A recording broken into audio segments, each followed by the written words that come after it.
Welcome to CAS 133, Columbia Gorge Community College, the Dalles, Oregon, Mrs. Hughitt instructor. We're going to be doing the week 3 video today, and I'm going to warn you it's a little bit longer, and it's actually going to be broken into 2 sections because there's 2 major themes in the chapters that we're going to be doing. This is going to be the first time that we are using our textbook. There are 2 versions that are available. This one that you're seeing here, which is the enhanced edition.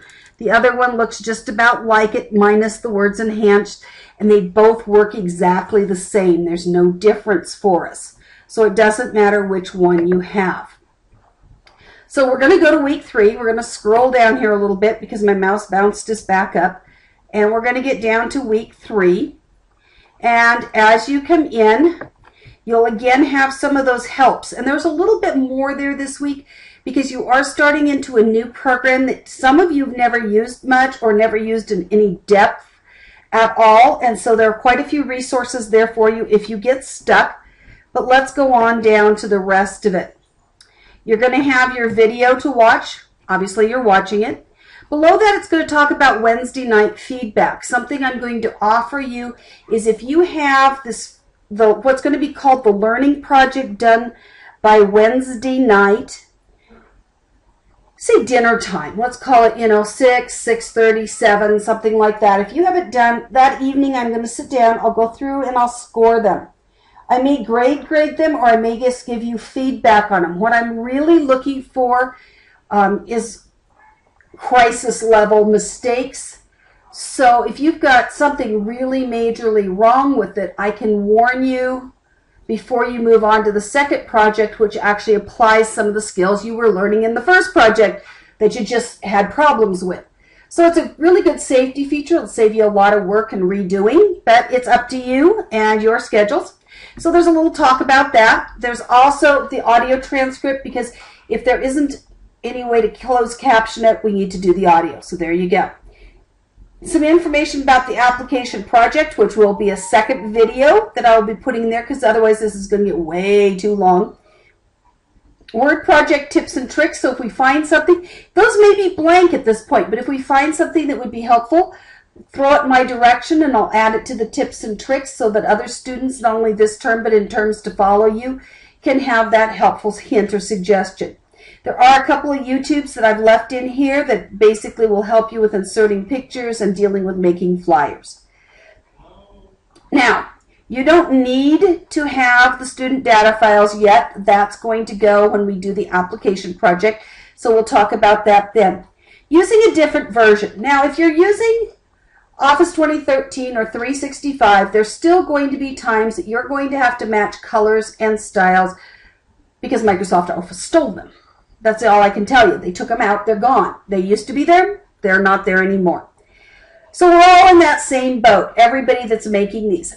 So I don't want this form filled out like, oh, I had to figure out a color. I had to match the font.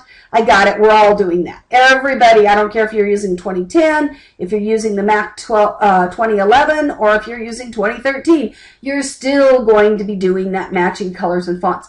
This would be for something else that is not one of those types of issues, not a theme, not a color, not a font. For something else weird that shows up, it may be because the Mac program's a little bit different. It may be more for Mac users we end up using it, but we'll see. So if you think you run into something that's really kind of like weird and strange and more than just, like I said, themes, colors, or fonts, because everybody's fighting with those, you can fill this out and submit it to me. And then this is where, of course, you'll turn things in. So let's talk about what you actually have to do this week. I'm going to use the document camera and kind of talk you through our first part of the book. Now, you'll notice that there's some pages I'm going to skip. A lot of them. They're not bad pages. In fact, I would encourage you to read through a lot of them, talking about the Windows program, talking to you about various different things, Office 2013 and Windows 8. So if you're using Windows 8, there's some good Windows 8 material. But we're going to start here with Chapter 1 in Word. Creating, formatting, and editing a Word document with the picture. The book's going to talk you kind of through it, gives you some information. There's some good reading on the very first page. I have to kind of slide. Sorry about that. You'll just have to kind of get over it. So I would encourage you to read the material. If you don't read the material, how are you going to know it?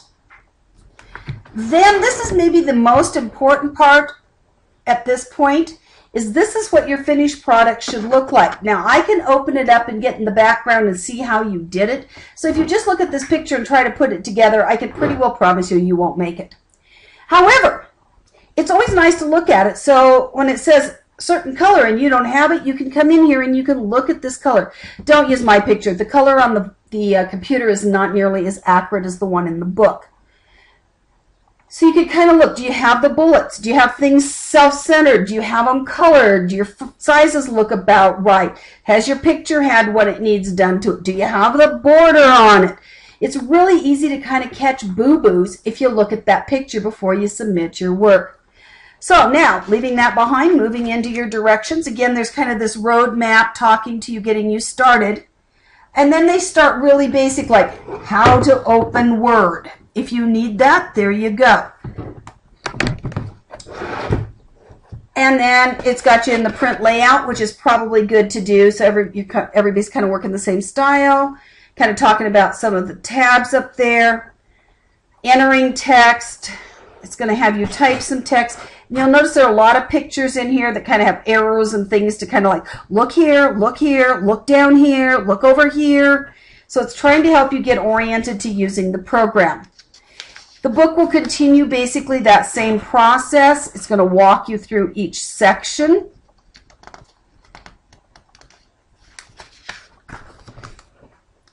It will continue that. Now, let's talk a little bit about what's called word wrap. Word wrap allows you to type a paragraph and it just wraps it around to the next row. Please let word wrap do its job. Your paper, when you're typing like paragraph stuff, like paragraph after paragraph, may not match exactly with the book. Now, if you're doing something like this, where you're doing a flyer, let me get back to our flyer, and you're using returns to keep the lines short and sweet, these should match. This may wrap differently. That's a paragraph. This as may end up down over here. This streams may end up over here and shove this over a little bit. That's tied to resolution. That's tied to the printer you have installed. Please do not start trying to like force returns and you just mess it all up, because when I open it, then it's all forced weird and strange on my machine that doesn't match your machine, and suddenly you just have a scrambled mess.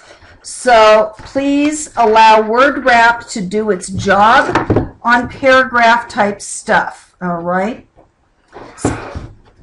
And then as we walk through, it just tells you like 1, 2, 3, 4. You read those directions carefully. You need to read every word on the page. If you don't, what ends up happening is you miss a direction and life gets funky after that. As we move on, it talks, again, a lot of reading, but you need to take the time to do reading.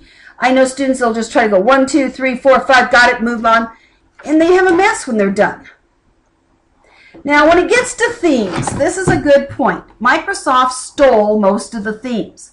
So sometimes I've been able to add them back to Moodle for you so you can use them. Other times, I just say you basically have to match the type and the font depending on what the theme is and how that impacts what we're doing and whether I could find it. I mean, that's another big piece of it. So you kind of continue through here. It's going to talk you through when it gets down through some of this. Now, let's look at this font. See how this font looks? It's kind of got this funky style here. So if you don't find that exact font, which is Berlin Sans FD Demi, if you don't find that exact font, you need to hunt down something that looks very close to this, is that kind of stylized, squared off type look. It shouldn't have little curly cues. It shouldn't be round bubbles, because those aren't at all similar to this font. You want to make it as close as you can if you don't have the exact font, which can happen. Then you should still be able to come in here and color this in, because if you don't do a font that colors in, then obviously you're going to be in trouble as well, because you're supposed to get this to color in. You may have to change your colors some as it talks you through different setups, different colors. And the colors tie with the themes a lot of times. But notice where it says more colors. If you can't find the color you need up here, go down and try more colors. A lot of times more colors will let you get to more colors.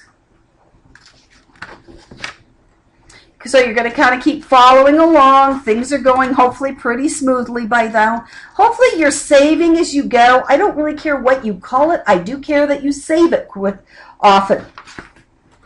So you're walking your way through. By the way, a Control S is a quick way to save it after you've done it the first time. Just press Control F and off you go. Now over here it's going to have you drop down and find these color themes. So again, you're going to have to go through this and see if you can find the color theme. If you can't, you're going to need to match it. You notice that this is not a green anymore. It's hard to tell here, but you can tell in your book. This is kind of green, and this is a lot more of a aquamarine blue. So they've changed the color. Even here you can see the difference. So you're going to have to make this kind of that aquamarine. It's not turquoise like, man, oh man, that's a wild color. It's not shocking blue, like, woo, where'd that come from? So you're going to have to do a little hunting to figure that out, probably. And now it's going to have you insert and format a picture in the Word document. And the pictures you're going to find in those data files. Now this is bringing you back to the data files. So you are, in the case, going to have to use this data file now. I'd forgotten we needed to do that, so you're going to basically open it up, or you're going to right-click it and save link as. And when you get it here, you're going to open it. Excuse me. And it's obviously not a hot air balloon. It's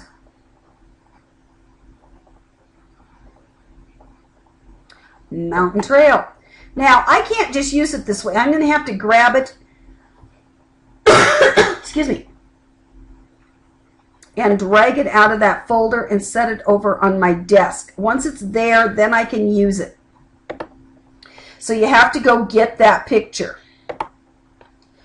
And you have to take it from the folder and put it on your desktop. If you don't, you can't use it. Or on your flash drive. You cannot insert from a zipped file, and that comes as a zip file. And after our first week, you now know what a zipped file is. So you're kind of continuing on, just sort of working your way through, and you've got some picture features to add. You're reading your directions really, really carefully. You're going to add a, whoops, it's not in the view, hang on. Add a page border. That's really important. You're going to need to follow these steps really carefully, but they give you a good look at on the box. And then you have to change the color so that it comes up right. Now, you're going to want this type of color to come close to this type of color. Anytime you're doing things, you want to stay within those same colors. Whether it's a theme or a pattern, you don't want like really ghastly blue with an aquamarine, or you don't want green with an aqua blue. You don't want pink or purple added. You want to keep those colors matching. And remember up front, when you go look at that picture, you can see the border. It's a light kind of lime green that matches with the color that was added here inside. And you may have to look at your book, but the color that was added inside of these letters, there's a separate color, not the darker, but a lighter green. And this is a matching color to that. So you want to make sure you get that matching. So you're going to, and by now, save, save, save, save. Every time you do something, I would suggest you save so that when you do the next thing and it goes whoopsie and everything comes crashing down, you can close it and say, don't save, and you can go back to that last spot 30 seconds ago that was perfect and continue on. I do that anytime I'm working with something new and different. I a lot of times do it before I print because I've been known to have it lose it at print. I don't know why, it just happens occasionally. So you're going to continue through down here. If you need to sign out of your account, great. If not, that may be something you kind of ignore. But we're not done until, and this looks like we're done. I mean, that tricks students all the time. It tricks me. it's not. You got to keep going. So you're going to turn the page. And again, they've got some correcting errors. They want you to make some changes. So they want you to go in and do some proofreading and change some things. So you want to make sure you do those. And they do that on almost every single document, to be honest. So be careful with that. All term. They have you opening it and zooming it. They have you insert text to an existing document, so they're going to have you change it up some. They're still continuing to make some changes. And then they're going to want you to save it. Well, obviously by this point you should have saved it a gazillion times. So you're going to save again, another save. And then it's going to kind of ask you some questions and talk about it. You'll need to know this later when we do the next part of this week's assignment, so be sure you read through that. That may help you answer a question later in your process here. Print a document you don't have to do, but if you're not used to printing a document, I would have you figure out how it prints and kind of go through the steps clear up to the last thing of pushing the button that actually does it. Now, if you want to, it's your ink and your paper, you're welcome to. But it is good to know how to print if you're not sure. But we don't need to print one for class. Some more stuff to kind of keep reading through here. Switching styles. They're just teaching you new skills mostly. Exit word. Chapter summary. And notice the page kind of turns yellow. It's hard to see on the document camera, but in your book you'll see it's a really light yellow. That means you are now at the end of that chapter. This video is now at an end, and I'm going to make the next video that goes with the next part of the assignments.